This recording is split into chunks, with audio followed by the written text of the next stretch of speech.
we're still below 1.7% on the 10-year. Does that make sense to you? Well, I think rates are taking a bit of a breather here. The 5-year auction yesterday wasn't terribly dramatic.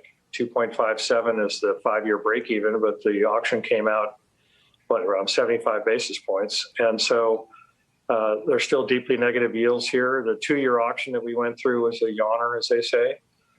So I think rates are taking a pause, but clearly with a surge in economic growth nationally, even up there in New York, our favorite flyover state, as we like to say here in Texas, adults 50 and over are getting their vaccine. So this is going to lead to enormous consumption driven by increased employment when people go back to work. Demand is high. There will be some inflationary pressure. We heard General Mills yesterday just admit it, the CEO, they're going to take pricing where they can. We're hearing that elsewhere. It's in the nature of business leaders to do that. If they can get away with it, their customers will tolerate it. So I think there's a little bit of inflation being imputed here. Obviously, significant economic growth. We're doing better than any other sphere in the world. Maybe China will grow as quickly as we do, but not the Europeans. So I do expect rates to continue to move higher. But right now, I think they're in a pause period. And the 10 years settle down below 1.7. 1.6, wherever it is this morning as we speak, is an enormous change from the beginning of the year, but still it's low in historic nominal terms.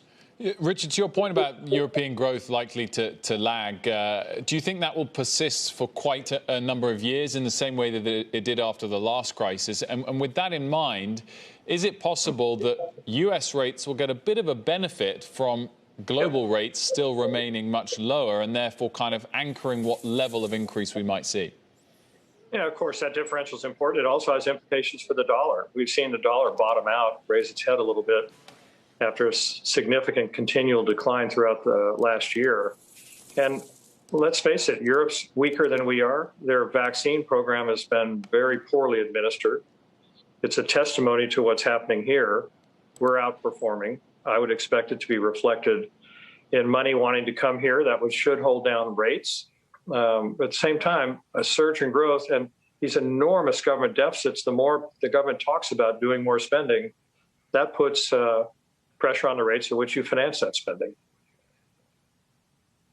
Good question, though. Richard, let's get back to your point about inflation, just because that's a big question. Is this inflation going to be temporary or not? And I can see the argument for thinking at least some of the inflation would be temporary. Retailers haven't been able to offer, or haven't had to offer, discounts on anything. Consumers have been there. They've had a huge amount of demand. They have not been able to get the supply chain to get a lot of the things that they needed in the past, so there's not as much supply. So you don't see sales anywhere for just about anything, and I can understand how that goes in. But then when you start hearing General Mills, to your earlier point, starting to ask questions about raising prices. If they were to raise the price for cereal or other things, those prices aren't going to come back down. Once you raise a price for those things, it tends to be pretty sticky. I agree. And they'll take as much pricing as they can. Again, it's the nature of a business. That's what you try to do, maximize your margins, particularly when you're under cost pressure. But the issue, Becky, is inflation is a constantly moving target. It has to keep increasing over time. The Fed is basing its decision-making right now on an assumption that we're going to have a, quote, transitory inflationary push. The real question is that going to happen or not? My concern with monetary policy is that it acts with a lag on the real economy. If you wait to act, if you find it is not transitory, you'll just compound the problem.